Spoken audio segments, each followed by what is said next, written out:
Want to live to 100? 100 is always a target. Well, luckily, you just might. Since the start of the 20th century, Australians' life expectancy has risen at a rate of 3 months per year. A new report revealing that in the last 50 years, the average life expectancy for men has increased almost 14 years to 81, while for women it's gone up 11 years to 85. Australians are living longer because of a whole range of reasons, including improvements in medical technology, access to healthcare, including vaccines and antibiotics, and just progress in Australia's standard of living.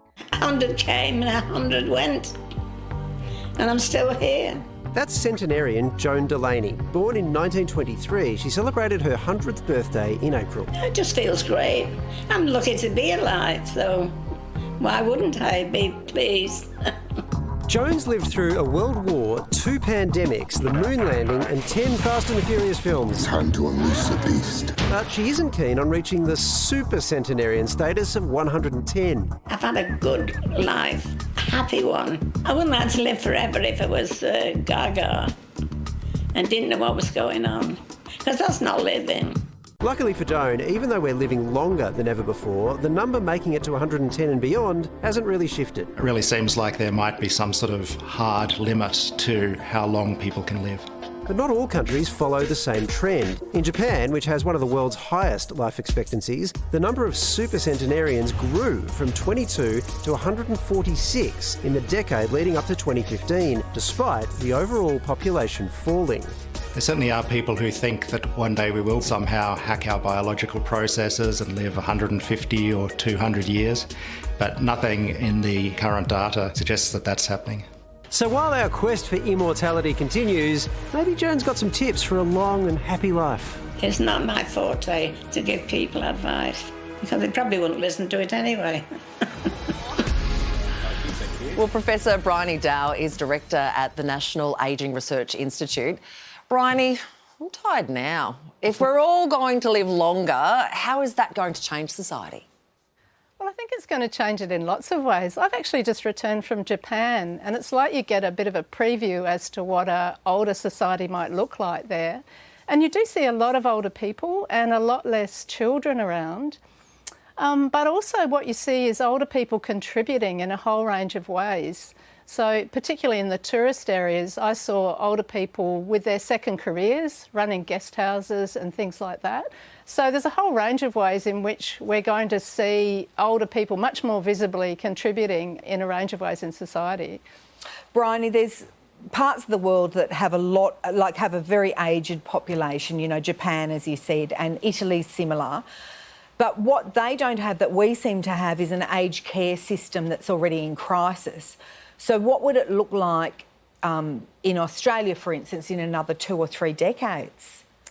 Yeah, look, I'd say it's in a real state of flux right now. We've had a Royal Commission. There were 148 recommendations out of that, and the government is scrambling to implement all those recommendations. I think what will happen is some people will, like some aged care providers will fail, and because they can't either meet the requirements of those recommendations, things like 24-hour nursing care or the hours of care required.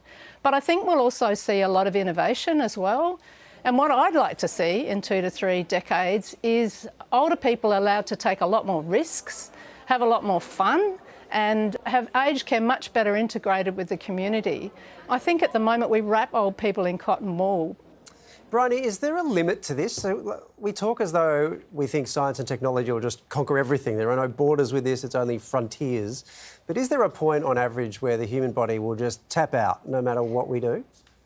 Well, at the moment, it's about 120 years. The longest person ever lived to 122.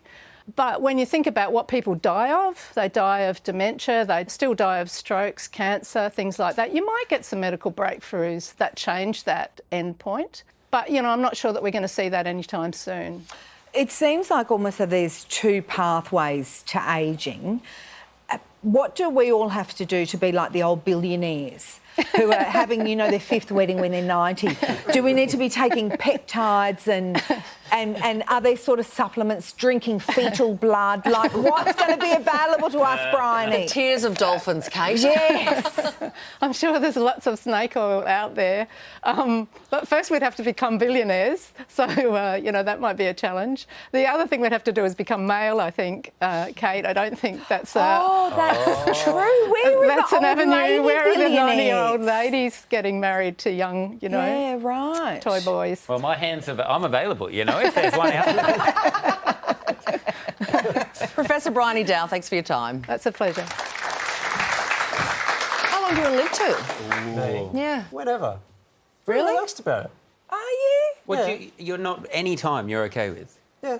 Next week, whatever. Wow. No, we've got a at thing least going until on Christmas. here. Sure, at least wait till after 7:30. You know what? It's a day-by-day proposition, isn't it? Because, you know, some Monday mornings you think, oh, gosh, I hope I die today. But on Friday night, you're like, I could live forever. Like, it's just... And that's why you just don't give up. Because there's always an up cycle coming around. And I reckon you die when you feel like there's no up cycle coming. Is the big issue going to be, if we're going to live longer, is the big issue going to be retirement? Yes, they'll Because have to raise the age, right? We'll be working forever. Right. So, because when the pension age was originally set, it was about life expectancy or maybe even after life expectancy. And remember when I think Joe Hockey was treasurer and he tried to extend it and we all lost our minds. But if we're going to live to 100... You can't retire at 65. But you would be bored, right? You would be bored retiring at 65 and having all that. You have to be doing different jobs, though. do for 35 years. Are you serious? That is insane. I do not understand people who get bored.